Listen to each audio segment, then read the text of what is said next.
Students, okay,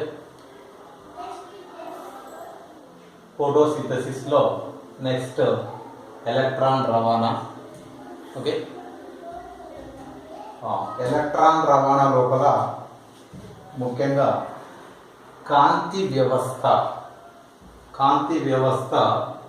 2 okay లేదా PS2 లో okay PS2 light harvesting complex, P680 చర్య కేంద్రకంగా ఉండి ఎరుపు కాంతి 680 తరంగ ధైర్యం కలిగినటువంటి ఎరుపు కాంతి okay P680 light harvesting complex మీద 680 తరంగ ధైర్యం కలిగినటువంటి ఎరుపు కాంతి ప్రసరించినప్పుడు దీని నుండి ఎలక్ట్రాన్లు అనేది ఉత్తేజితం చెంది కేంద్ర స్థాయి నుంచి పరిధీయ స్థానంలోనికి ఓకే వెలుపలి కక్షలోకి ఎలక్ట్రాన్లను రిలీజ్ చేస్తుంది. ఈ విడుదలైనటువంటి ఎలక్ట్రాన్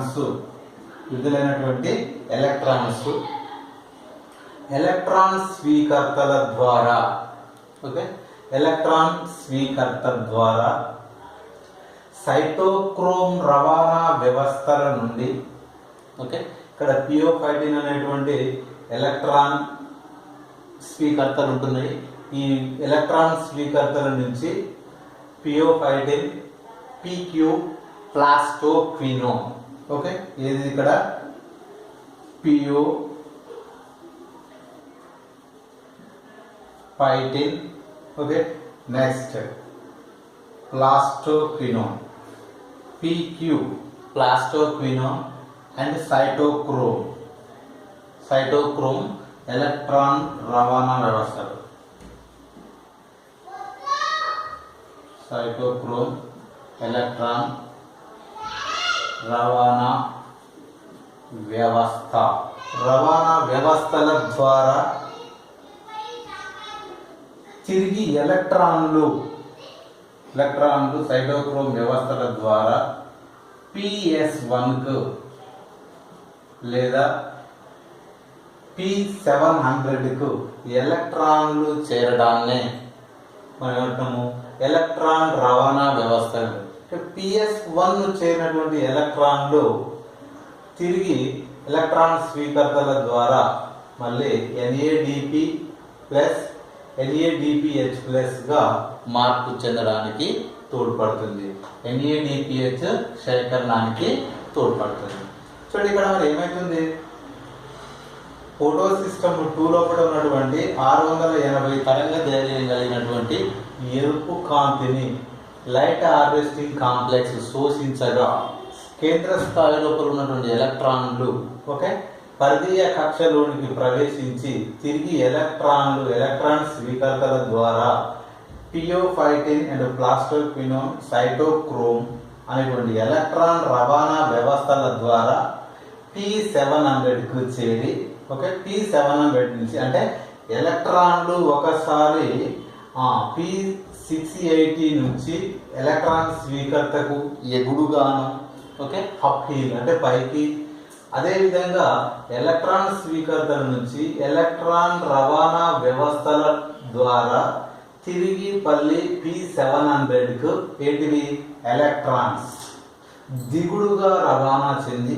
ఒకసారి పైకి పోయిన ఎలక్ట్రాన్లు మళ్ళీ ఎలక్ట్రాన్లు అనేవి ఏమవుతున్నాయి దిగుడుగా రవాణా చెంది తిరిగి మళ్ళీ P700 నుంచి ఎలక్ట్రాన్లు ఎగుడుగా పోయి మళ్ళీ తిరిగి ఎలక్ట్రాన్ స్వీకర్తల ద్వారా NADPHకు దిగుడుగా ఎలక్ట్రాన్లు రవాణా చెందడాన్ని ఏమంటున్నాం అంటే మనము జెడ్ స్కీమ్గా పేర్కొనడం జరుగుతుంది. దాన్ని ఏమంటున్నాం మనము జెడ్ స్కీమ్గా పేర్కొంటాము.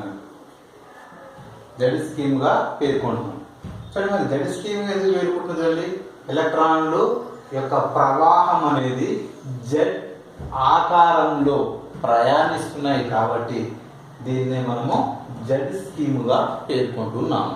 ఓకే, చూడండి ఇక్కడ ఎప్పుడైతే ఎలక్ట్రాన్లు P680 నుంచి ఎలక్ట్రాన్ స్వీకర్తల ద్వారా సైటోక్రోమ్ ఎలక్ట్రాన్ రవాణా వ్యవస్థ ద్వారా LHC P700కి చేరుతున్నాయో ఇదే సమయంలో P700 కూడా ఎరుపు కాంతి 700 తరంగ దైర్ఘ్యం కలిగినటువంటి ఎరుపు కాంతిని శోషించి దీని నుండి ఎలక్ట్రాన్లు మళ్ళీ పై వైపుకు ఎలక్ట్రాన్ స్వీకర్తల వైపుకు రవాణా చెందడం అనేది జరుగుతుంది.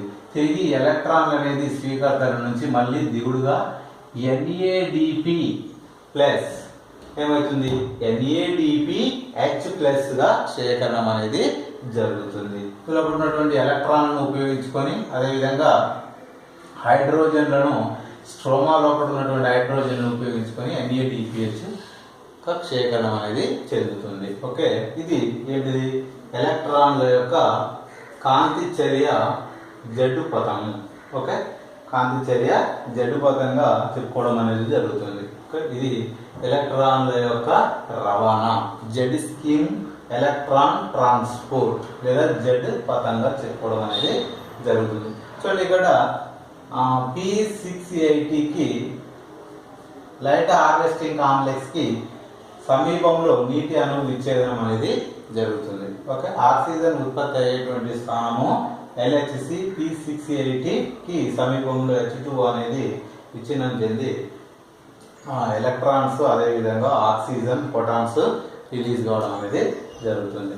ఓకే, ఇది ఏంటిది, electron transport system. Electron transport సిస్టంలో NADPలు అదేవిధంగా ATPలు కూడా ఏర్పడుతున్నాయి. చూడండి ఇక్కడ ఎలక్ట్రాన్ల రవాణా జరిగేటప్పుడు ఒక ADP ప్లస్ ఇనార్గానిక్ ఫాస్ఫేట్ కలిసి ATP ఏర్పడుతుంది. అదేవిధంగా P700 ద్వారా ఏర్పడినటువంటి ప్రయాణించినటువంటి ఎలక్ట్రాన్లు చివరగా NADPH+ గా అదేవిధంగా ATP అనేది ఏర్పడడం అనేది జరుగుతుంది. ఓకే, ఇది ఎలక్ట్రాన్ రవాణా వ్యవస్థ. ఓకే, నెక్స్ట్ వచ్చేసి నీటి విచ్ఛేదనం. ఓకే, స్ప్లిట్టింగ్ ఆఫ్ వాటర్, నీరు విభజన చెందడం. ఓకే, చూడండి నీరు విభజన చెందడం అనేది నీటి యొక్క విచ్ఛేదన అనేది ఎక్కడ దేనికి సమీపంలో ఉంది చూడండి.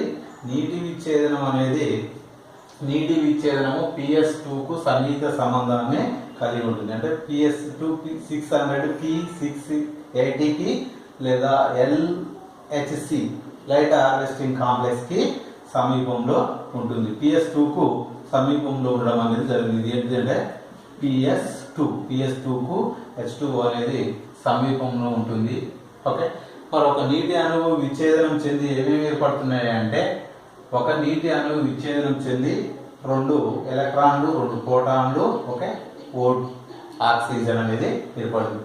అదేవిధంగా 2 అణువులు విచ్ఛేదనం చెందితే 4 ప్రోటాన్లు 4 ఎలక్ట్రాన్లు O2 అనేది రిలీజ్ కావడం అనేది జరుగుతుంది. నెక్స్ట్ కిరణజన్య సంయోగ క్రియలో నికర ఉత్పాదకంగా O2 అనేది ఏర్పడుతుంది. ఓకే, కిరణజన్య సంయోగ క్రియల నెట్ ప్రొడక్ట్ ఏంటిది అంటే O2 ఆక్సిజన్. కిరణజన్య సంయోగ క్రియలో నికర ఉత్పాదకంగా O2 అనేది ఏర్పడుతుంది.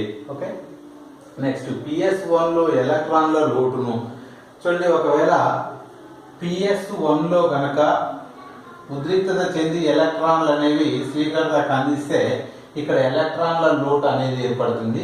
ఈ ఎలక్ట్రాన్ల లోటును పూరించడానికి ఈ PS2 దగ్గర ఈ నీటి అణువు విచ్ఛేదనం చెంది ఎలక్ట్రాన్లను PS2కి ఇస్తే PS2 నుంచి వివిధ ఎలక్ట్రాన్ వాహకాల ద్వారా P700కి ఎలక్ట్రాన్లు అనేవి చేరడం జరుగుతుంది. PS1 లోపల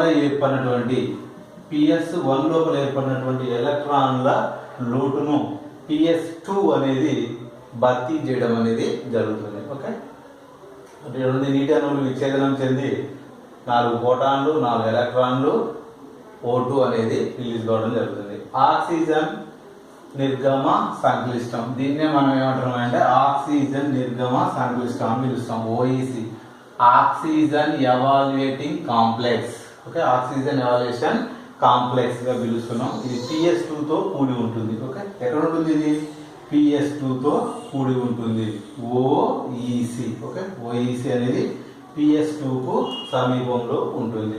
నెక్స్ట్ ఓఈసి పటలిక రాశి లోపలి త్వచం వైపుకు ఉంటుంది. ఓకే, ఫర్ ఎగ్జాంపుల్ మనం ఇంతకుముందు దాంట్లో చూసినాము ఇట్లా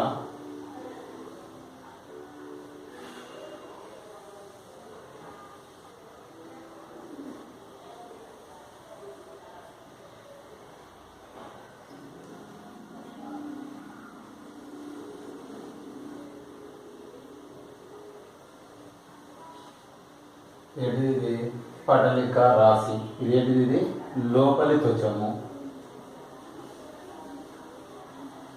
ఏంటిది పటలిక రాశి.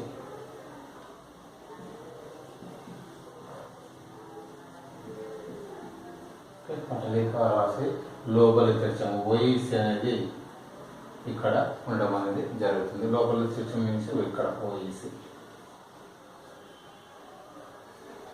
అనేది ఓఈసి పటలిక రాశి లోపలి త్వచం వైపుకు ఉండడం జరుగుతుంది. ఇదేమో వెలుపలి త్వచము.